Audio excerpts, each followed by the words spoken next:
Благодарам.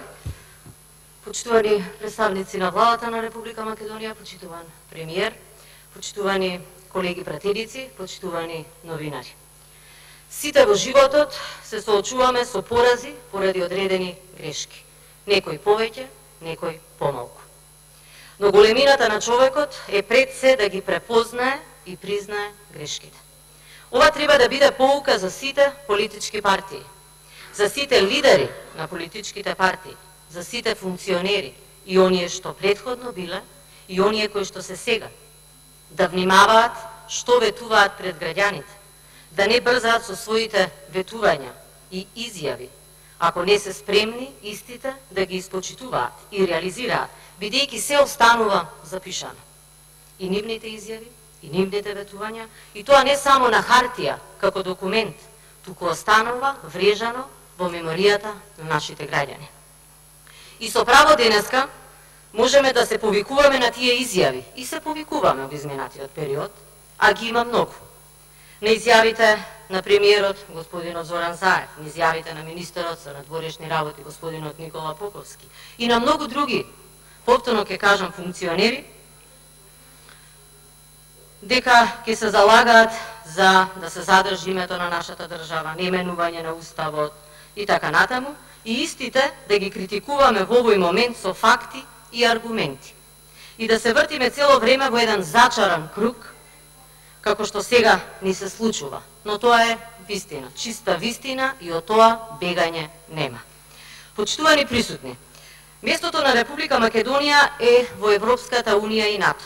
И нема дилема околу тоа прашање, и тоа се потврдило во овие изминати 27 години. Дека сите сме за тоа, буквално сите. И сите на било кој начин сме се залагале за тие евроатлански интеграции. И со години наназад сме работеле макотрпно во таа насока. Но владата на Социјалдемократскиот сојуз не успеа таа силна подршка за ЕУ и НАТО да ја преслика и да ја добие на референдумот. Зошто? Треба да се запрашаме и да дадеме одговор. Јас ќе ви дадем одговор. Затоа што си поигравме со едно од клучните прашања за нашата иднина. Многу ми е жал, повторно ќе потенцирам, што владата на Социјалдемократскиот сојуз и нивната коалиција покрај храброста да го реши ова прашање, не успеа ова многу значајно прашање да го реши врз основа на претходно изграден национален консензус. Ако тоа беше така, немаше сега да се доведеме во ваква состојба.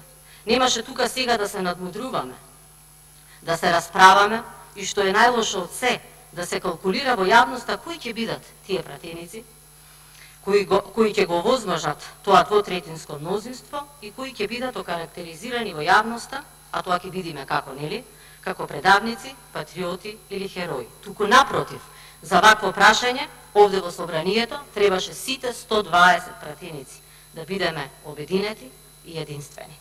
Ако тоа го направевте, ако претходно го водевте овој процес во насока да се постигне национален консензус за ова многу значајно прашање, сега ќе можевме овде во собранието со еден заеднички глас, сите сплотени, ќе кажам со акламација, да ја потврдиме таа евроатланска иднина. Тоа за мене е голем успех. Дозволете ми во оваа прилика, накратко, бидејќи нема можност да зборувам подолго, а и има многу што да се каже, да потсетам на неколку важни работи, тоест прекашување на процедури или слободно можам да кажам лошо менаџирање на овој процес од страна на представниците на владата. Селективно информирање на целокупната постапка, не вклучување на председателот на Република Македонија во целокупниот процес, не вклучување на опозицијата во овие процеси и изнаоѓање, морам да кажам, на заедничко решение во носењето на сите одлуки претходно, непочитување на законските одредби за склучување на меѓународни договори, непочитување на деловникот на собранието на Република Македонија, со што се оневозможи квалитетна дебата на матичната комисија за надворешна политика. Тоа мене навистина лично многу ми сметаше. Таа дебата ни беше од круцијално значење, неопходно важна. А вие што направивте? Наместо да дебатираме, да повикаме експерти, професори, познавачи на уставното и меѓународното право, а и ние, како пратеници, ќе имавме можност да дадеме своји сугестии и позитивни забелешки, на тој начин и целосно ќе имавме можност да се запознаеме со договорот. и легитимно да добиеме одговори за многу прашања што не интересираат и мене и вас како пратеници, а верувам и јавност. Ниската излезност од 36,9% дава одговор на грешните чекори кои што ги имавме во овој процес. Уште еднаш ќе потсетам, ако е многу ниска излезност, а така и беше според официјалните податоци на ДИК, 36,9%, тоа што може да значи? Бојкот, кој што го имавме реално, незаинтересираност од страна на граѓаните, треба да се запрашаме зошто и кои се причините во таа насока, или лошо поставено прашање. Има многу други прашања за кои треба да имаме сериозна анализа и одговори и да видиме каде е грешката. Ова се дел од причините, мал дел, немам време за повеќе, кои доведува сега ова најважно прашање да се решава овде во Собранието на Република Македонија. И да се убедуваме дека сега сме исправени пред една историска одлука и дека одговорноста на пратениците е голема.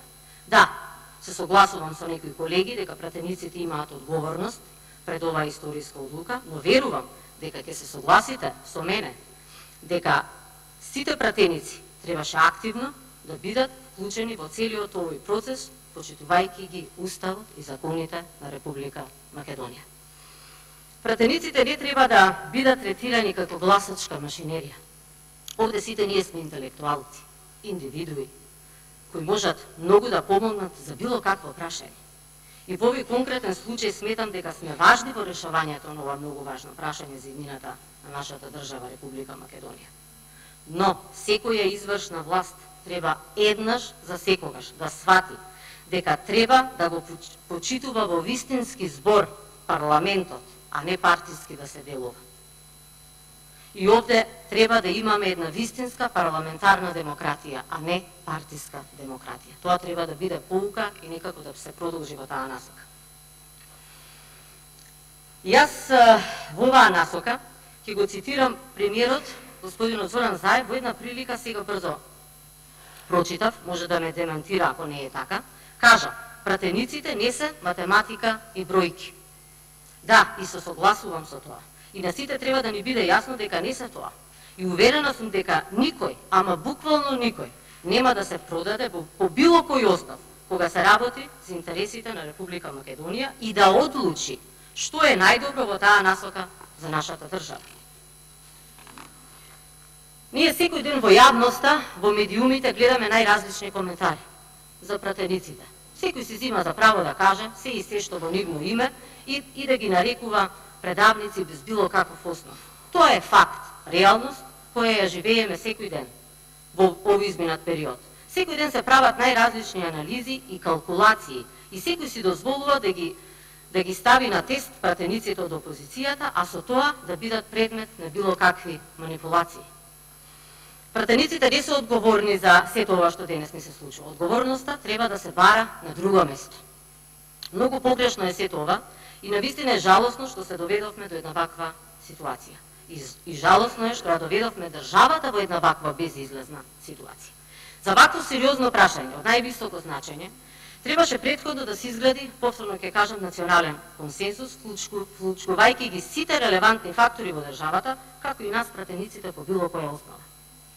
Јас нема да дозволам да бидам втурната во нешто за што не сум одговорна, бидејќи и како пратеник и како поранешен функционер, односно министар за култура, во изминатиот период има многу направено за културата, за идентитетот и за промоцијата на Република Македонија на секаде низ светот. Делата остануваат, почитувани колеги. Тие говорат за сите ваши и мои залагања. Лесно е да се критикува, но многу тешко е да создадете нешто во интерес на сопствената култура, историја, мултикултурализмот и идентитетот.